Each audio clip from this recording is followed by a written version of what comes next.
What's good? What's good? I'm back. Yours truly, the one and only Paul Pickett, host of the Paul Pickett Podcast, aka Triple P, aka the Common Sense Podcast.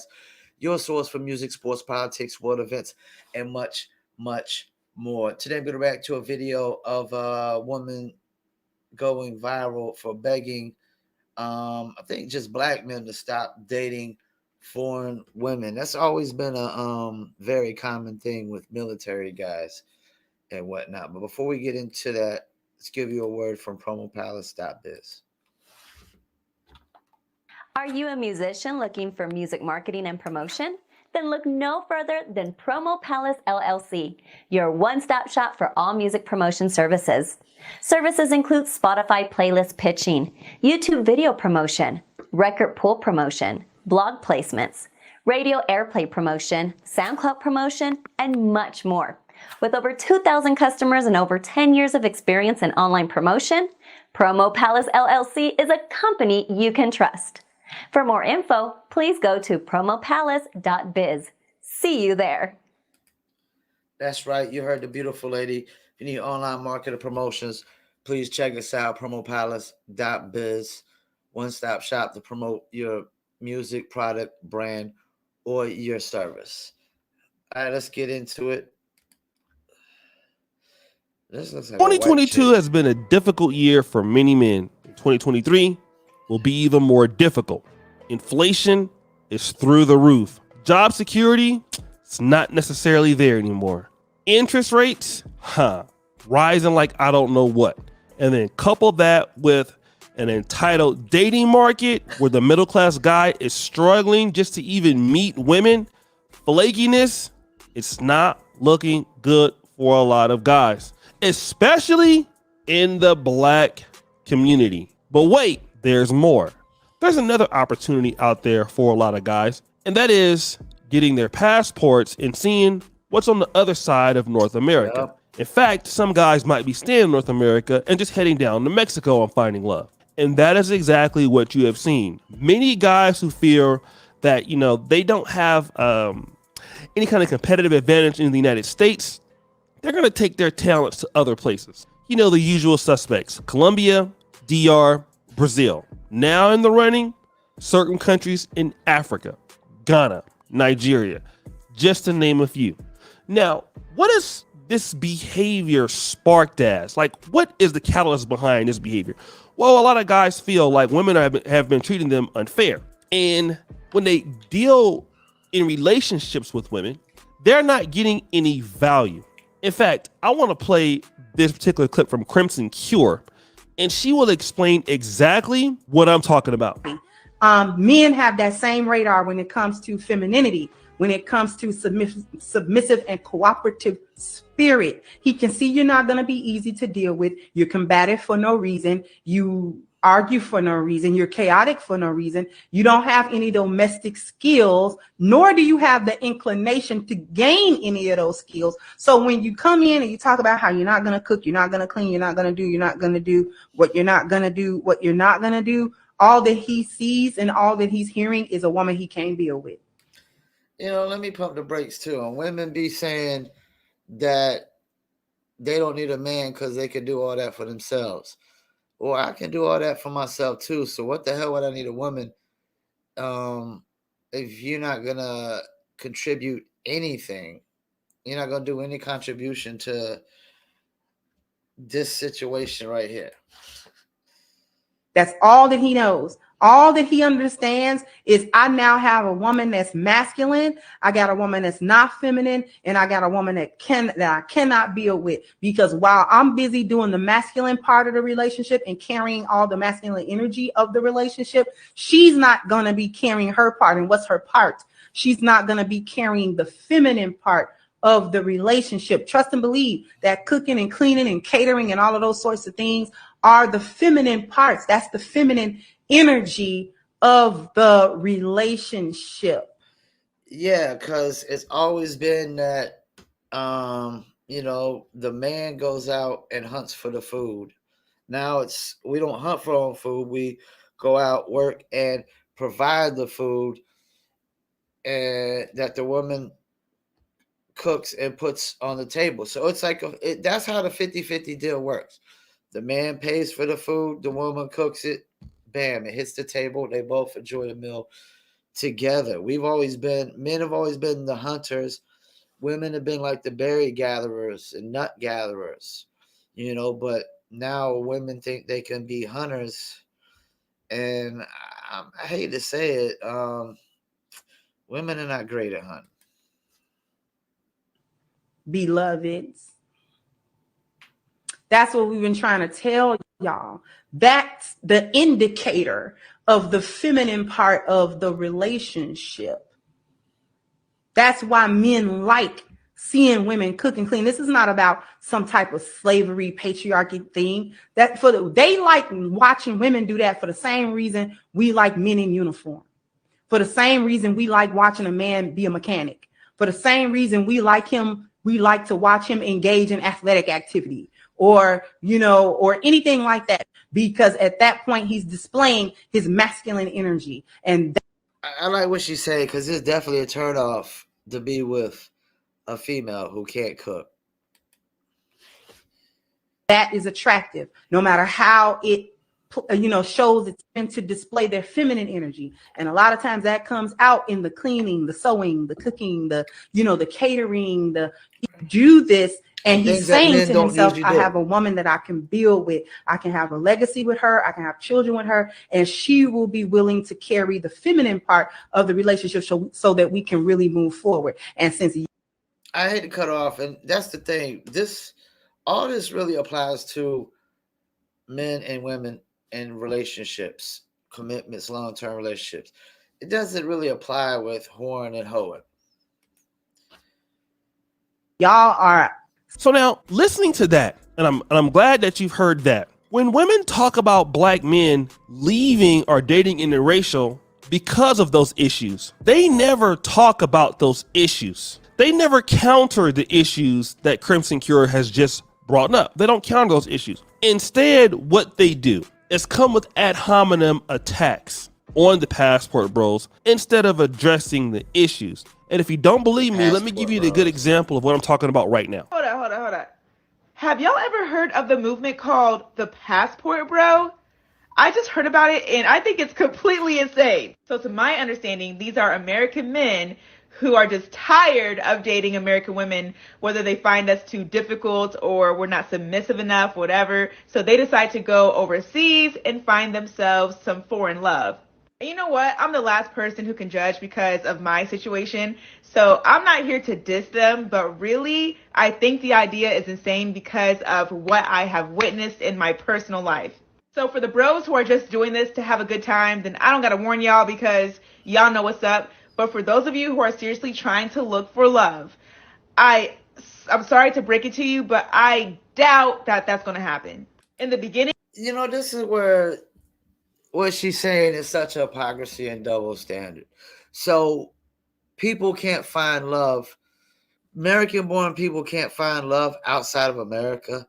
There's complete horseshit and bullshit.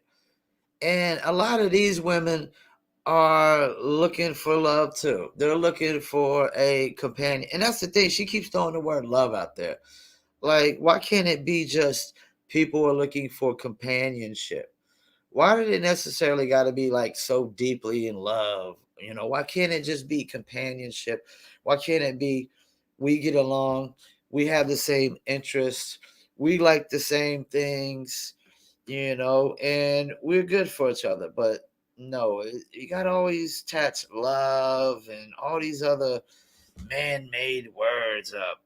And the idea that it's crazy that a man would rather find a as we call a traditional woman, which there's not a lot of traditional women in America no more. This idea that a man wants a traditional woman and he knows that he has to go out of America to find a traditional woman is supposedly insane and bogus. No, maybe y'all bitches need to be more traditional. Maybe y'all need to stop trying to be the man and the woman. everything is going to seem amazing, especially with being in a different country. That just does something to you. So you feel like extra good inside, right? Not to mention the girl that you found. She's young, she's gorgeous, loves to have a good time. She does everything for you and to you. Oh, you're in love. But homegirl, oh no, she don't even like you. She, in fact, is playing you and is doing this for a come up.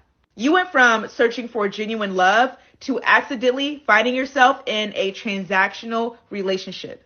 Get ready because And what's wrong with that? What's wrong with most American relationships are transactional relationships. Let's think about it. They get married, they get divorced, and she takes half his money. It sounds like a fucking transaction to me.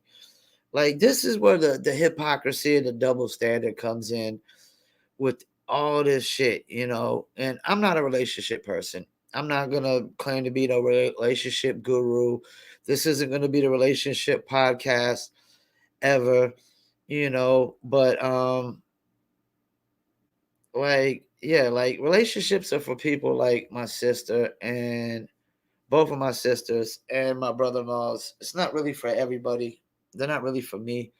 My lifestyle is I work every single day of my life. As long as there's an opportunity to make money, I don't stop working like most people. They only work because they have to, or they only work. They only let people tell them, you know, when they can work and where they can work. That doesn't work with me. as homegirl, she is going to tell you all of these lies to get you to pull out your wallet. And you will dish out hundreds, if not Oh wait, thousands hold of on, hold on. I gotta stop. And this bitch right here wouldn't tell a bunch of lies to try to get a man to pull out his fucking wallet.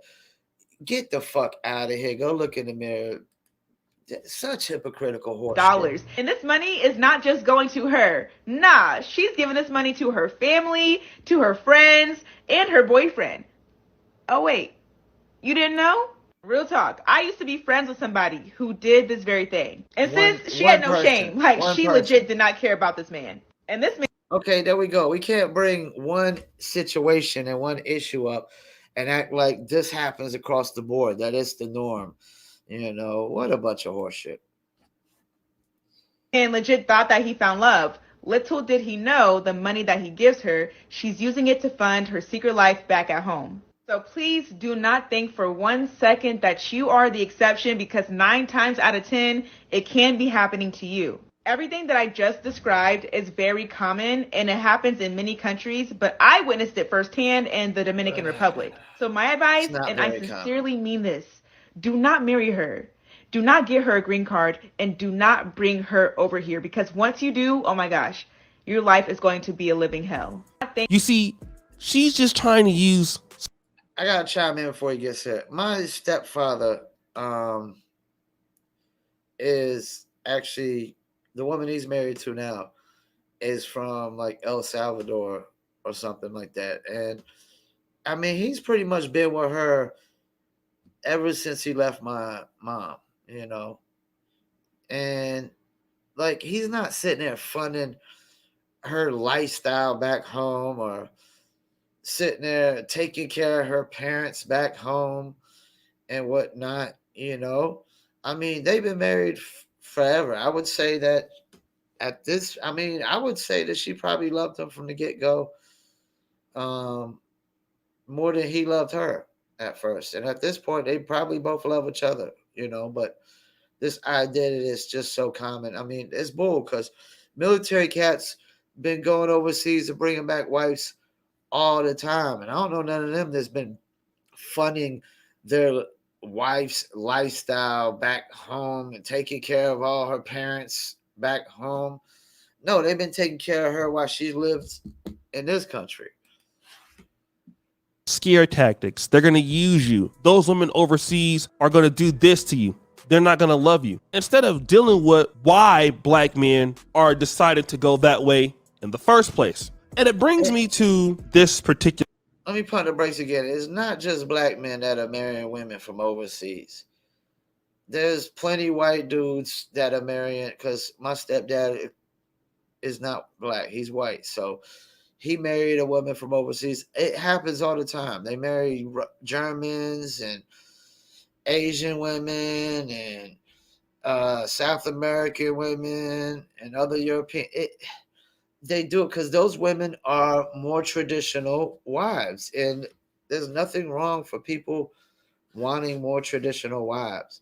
This idea that we all got to convert to non-traditional ways is horseshit.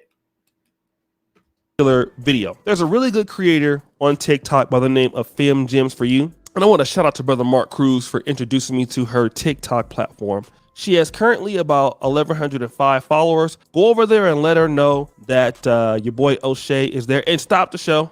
I'm also on TikTok. I only have 103 followers, but go over there, follow me on TikTok. I'll be posting content over there real soon, all right? But anyways, let me get back to this. She brings out some interesting points and making a pretty interesting plea for African-American men to stay with black women. Let's play that clip. Okay, I'm aware that this may gain some attention, so I want to clarify and express some things. I want to utilize my platform as positively as possible, and I try to be level-headed and considerate of both sides. Okay, men want traditional women to marry. That is why they're going to other countries. Look, y'all desire something so bad that y'all want to step, and baby, look, I ain't mad at you, okay? Truly, I do not blame the escape because a lot of American chicks' priorities are messed up. We are greedy, selfish, ungrateful. We can't be held accountable. We have this exploitative, transactional mindset, and we're obstinate. I'm not saying every chick here is that way, but from what I witnessed and what's transpired in my life, talking to my peers, colleagues, family, and what I see on social media and TV, let me just say, American chicks are on a low vibrational wavelength, and a lot of us champion toxic behavior. I mean, look at TikTok.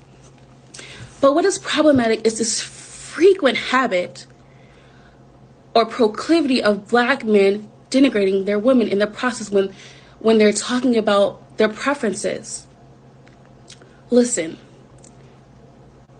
there are a lot of us reclaiming our image, advocating for men, reflective of issues, holding ourselves accountable. You know, we're trying to comprehend our men and unlearn toxic habits and behaviors, whether that's relationship skills, poor money management, undesirable relationship skills, our health, whatever it needs work. A lot of us are trying to counter the stereotypes. Let me just say this. I am sorry if I were insensitive in the prior videos. I took time to understand what I misunderstood. I can't lie though. I'm disheartened because I love my men. I welcome my men. I need my men in every way possible for protection, provision, procreation, problem solving. I don't care what these hurt chicks say. Black men, you are valuable. And I am adamant, very adamant about black love, building the black family, and we need you. I don't care what they gotta say. I'm not a black man, but I like what she said there, and it's not just, like I said, it's not just black men, it's white men too. Like I've dated white chicks, I've dated black chicks, got a black woman's initials tatted on my arm. I've been in love with black women, white women, women that were black and white mixed, Hispanic, and of all the women I've dated, I was in America, I would say Hispanic women treat their men the best. Hispanic women treat their men the best. I would say white women and black women in America got this boss bitch mentality, want to be the king instead of play the part of the queen. Like I've never seen a king that just, lets the queen rule over every single thing in the land. I'm pretty sure she'll whisper in his ear, give him advice, make suggestions, but yeah, we're like, the thing is they're trying to make everybody non-traditional. They're trying to eradicate all traditions in society, trying to burn down, tear down, and eradicate all traditions in society.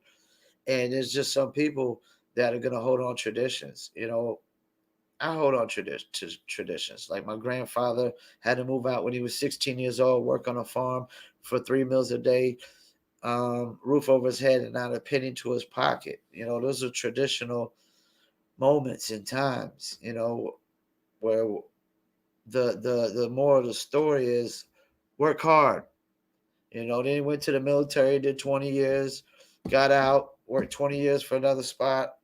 You know, set my grandmother up perfectly before she passed away. She didn't have to work a day in her life when he passed away, you know. And they had a traditional relationship, traditional marriage. Now, she didn't have a lot of freedoms to just do everything she wanted to do, you know, in a relationship. But,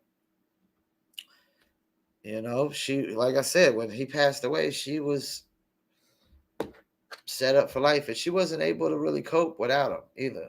She wasn't really able to cope without him. Yeah, so men are gonna keep going to looking for traditional women as long as these women out here keep, you know, women be putting men down too. It's like y'all sitting there like y'all don't need us. You know, when you keep telling men you don't need us, you don't need us, you don't need us because you can get your own money and you can do all the cooking and cleaning yourself and this, that, and the third. You know, you keep putting men down. Yes, they're gonna go to more traditional women. And there's plenty women over there. Like if you go to Asian countries, there's more women to men, you know. And the idea that it can't grow into love, that's the thing. This chick that was talking about love earlier, she acts like people just fall in love like that. Swoop. You're just in love. That shit is a growth process. You got to grow to love people. Once again, I don't thank y'all for tuning in. Paul Pickett Podcast. And I'm out.